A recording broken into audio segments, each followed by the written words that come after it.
Let's extend the play a little bit with Mark Farzetta. Now, Mark, I know we are involved with a great charity here with JAKIB Media and the Lehocky Eagles postgame show. Tell us a little bit about that. EBOD, they do a fantastic job, and we were lucky enough to go to their kickoff party at Huntington Valley Country Club and all the great things that they're doing to combat, obviously, amnesia and dementia. We've been talking about this now. This is our second week hyping it up, so people need to text the words SCORE. Text the word SCORE for the big game sweepstakes. Text SCORE to 833-202-9835. That's 833-202-9835. Here are the promo codes. Team Miss, if you like Team Missinelli. Team Seth, if you like Team Seth, of course. If you want to win. If you want to win, allegedly. And Team Gun for Derek Gunn or Team Farzi. We have our own teams getting together for a little Top Golf action. The winning team, of course, will help get somebody to the big game for these big game sweepstakes, and it's all with the great people at EBOD Foundation and the wonderful things that they do. All right, Team Seth is the team you want to get on the way. I played golf with him last week. He was lights out. He really was. Killer with the hybrid, you were telling me. Yeah, he had a shot that I'm going to be talking about for years at the golf course. Tell all the members. I've told all the members. He launched a 3 hybrid over trees and cut it and put it on the green on a par 5 from how far were you? 250 away. Jeez. That's what I do, man. Jeez. All right, welcome back to the Lehocky Eagles postgame show live from Ocean Casino. Mike Missinelli with Derek Gunn, Seth Joyner, and Mark Farzetta rejoining us. Let's do a little 2-minute drill here. And the 2-minute drill, quick questions for the fellas. And what their responses could be. So I'll start with a broad general question.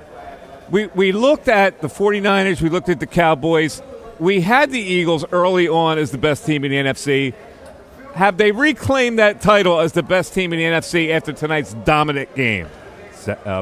Derek? I still think they are the best team in the NFC that has not basically reached its potential, its overall potential yet. They're playing better. The extended time off really helped them iron out a few things. The young players in the trenches are really evolving. When I look at Dallas and San Francisco, Dallas obviously had a setback. San Francisco is that team with Brock Purdy or whatever it is about this kid. He just makes that whole engine work. But in terms of matching man for man, personnel for personnel right now, I still have to say the Eagles have the edge to being the best team in the NFC. Seth, you feeling the same way? Well, think about this. The San Francisco 49ers have beat the Pittsburgh Steelers, the Los Angeles Rams, and the New York Giants. And the Rams game early looked competitive, as did the New York Giants game look competitive.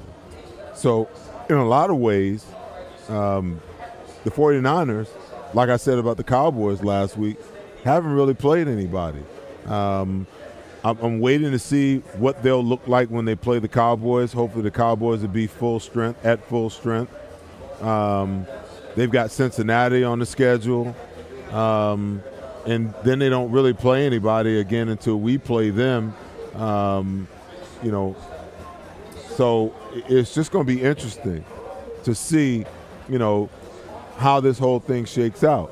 And I think all season long, the Eagles and the 49ers are going to be looking at each other from week to week to see who wins and who loses, in order to figure out who's going to wind up, with home field advantage throughout the playoffs, in my opinion. But I think this win by the Eagles tonight definitely vaults them back up, as the top team in the NFC. Because, they've struggled and won 2 games, with their C game, if you will. Tonight, I would say an A game on the part of the defense and probably a B+ game or a B game on the offensive side. If they can get to the point where both teams are clicking, both A games, I believe that they're the best team in the National Football League. All right. Question number 2. DeAndre Swift. Monster game again tonight. And he had 16 carries, which is kind of judicious. There's this really interesting stat that our Bill Colarudo came up with where he looked at his career statistics, and when he carries the ball 15 times or more, he invariably misses games because of injury, meaning gets worn down, and he's one of those type of backs that you can't overuse. So what do they do at this point? Barzy? D-Gun? I think they keep riding him. I mean, if they're going to talk about how this is going to be, in the beginning of the season, a running back by committee, and they're going to ride the hot hand, right now he's the hot hand. If he gets hurt or he starts to have a dip in production, they're going to go to Kenny Gainwell, a guy that, as Seth, you pointed out earlier in the show, is a guy they're almost essentially rooting for to win that RB1 job. So I think that's the way that shakes out. But as of right now, if he's the hot hand, you got to keep feeding him because his team's having great success with him. Yeah, but again, the worn down factor, D-Gun, you got to take that in consideration, right? Yeah, there's no way you can run this young man 28 times a game. He's not built like that, and his past history has shown that. There's a reason why when you look at the amount of yards that he's had in the season, I think his best season ever was like a little above 600-something yards. There's a reason why. He's more susceptible in the injuries the more times you utilize him. Right now, he's running like a fresh colt, but you keep doing that over 7 or 8 games, you might see a negative effect, and I don't want to see that. If you can keep him right around 15, 18 touches, that's perfect for him. And get him like 4 or 5 touches in the passing game as well. Get him out in open space and let him do his stuff. You see how he wiggles through the offensive line. Imagine when you get him on a wheel route or throw him a screen out in open space and let him work in that regard. Don't overutilize this guy. You're going to need him in November, December when it comes down to some crunch time games. I don't want to see him sitting on the shelf then, because that's been part of his history. We did see Kenny Gainwell a little bit more in the end, towards the end of the game. They looked like they were trying to give him a little bit of a break at that point. Well, because he reached. See, the Eagles' ceiling, in my opinion, has always been, and you can go back and you can research it. Their ceiling for running backs and touches have always been right around 15, 16 carries. He got 28 last week out of necessity, because if they don't give it to him 28 times last week, they probably don't win that football game, okay? So then they reel it all the way back in. I will say this. DeAndre Swift was drafted in the 2nd round in 2020, okay? So young players in a lot of ways have to get to a point where they get their pro body about themselves and they understand what it is to be a pro, okay? So after 3 years, the Detroit Lions pretty much says, we're done with you. You know, you're on the down tilt. You don't run the ball like Deuce Staley, our running backs coach and assistant head coach, like the way he likes you to run the ball. So if you don't think that he went into this offseason motivated, once he got traded, you know, to the Philadelphia Eagles, so I'm not worried about when I look at him, you know, they list him at 215 pounds. He's not that tall. But when you watch him play, he doesn't take a lot of direct hits. He's very shifty, you know, and I think he's probably in the best shape that he's been in since he entered the National Football League. And I think that he understood that in order for me to have longevity, I've got to change the way that I train. I've got to get myself in shape for the long haul, and I don't see him faltering from a health standpoint the way he has before, okay? Just because a guy gets hurt isn't necessarily an indication of what his future is going to be. I understand, you know, that statistically and analytically, that's kind of what it says, that, you know, if he's hurt 2-3 years, the probability of him getting hurt in year 4 is very high. But it's not a given. It is not a fact that he's going to get hurt again just because he's had over 16 carries. He had 28 last week, 16 this week.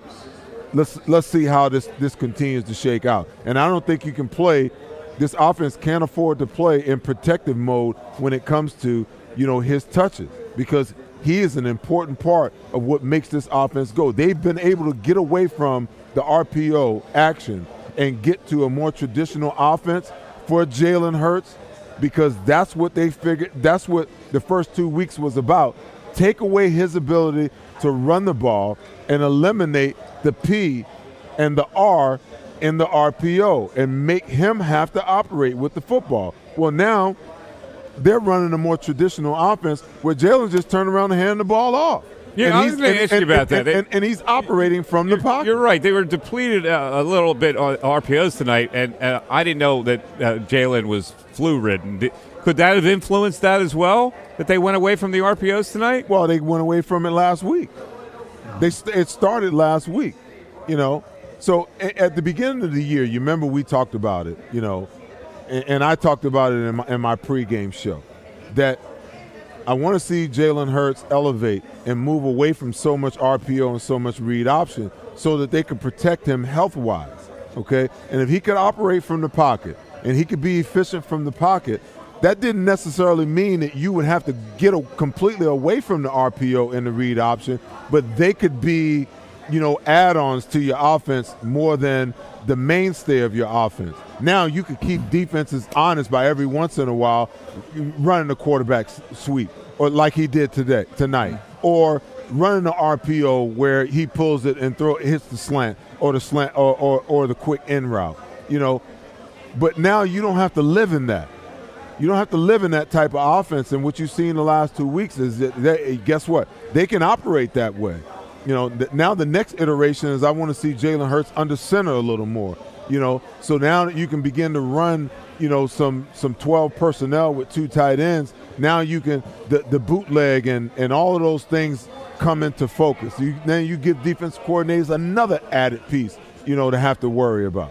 All right. In any event, 25-11. Jalen Hurts today, 23 for 37, 277. So, Deacon, what do you think about them going away from the RPO and going to a more conventional offense at this particular time? Well, considering we've seen it 2 weeks in a row, I think it's less wear and tear on Jalen's body.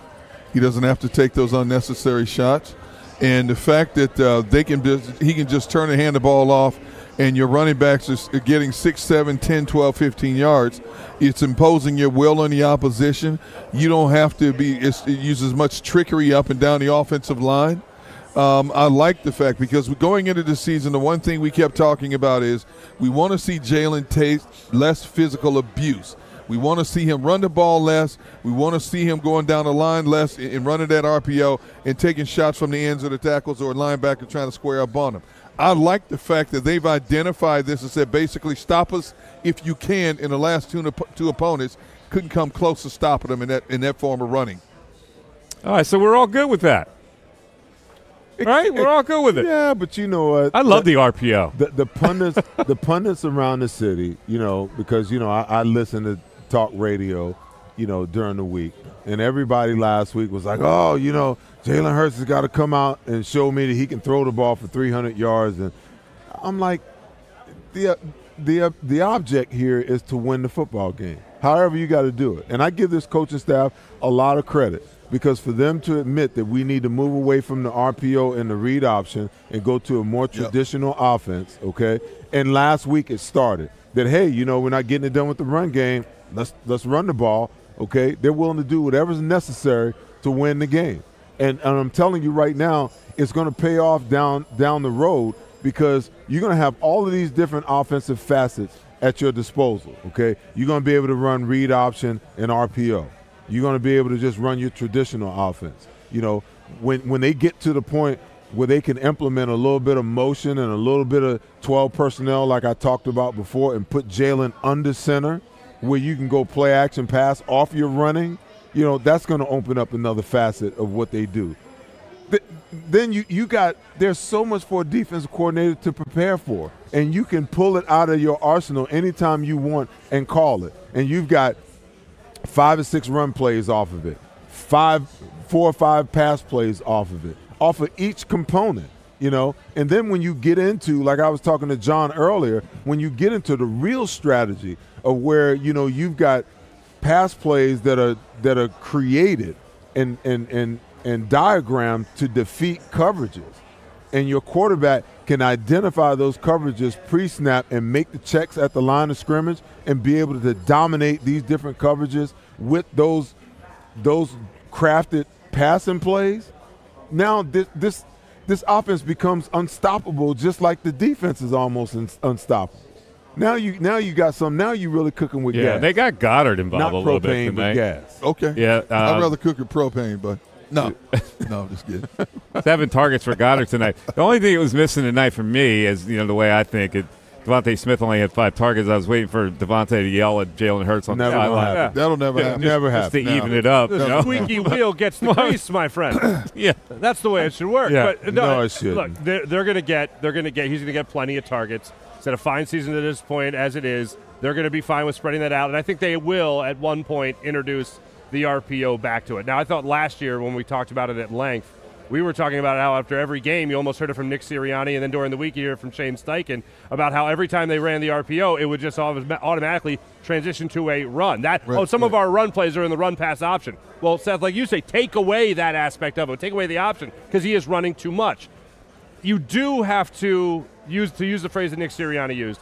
You have to go back to embracing the uniqueness of Jalen Hurts' game. And I feel like the RPO does that very well. When it becomes too much, then it becomes a problem. And I thought last year they definitely erred on that side way too often.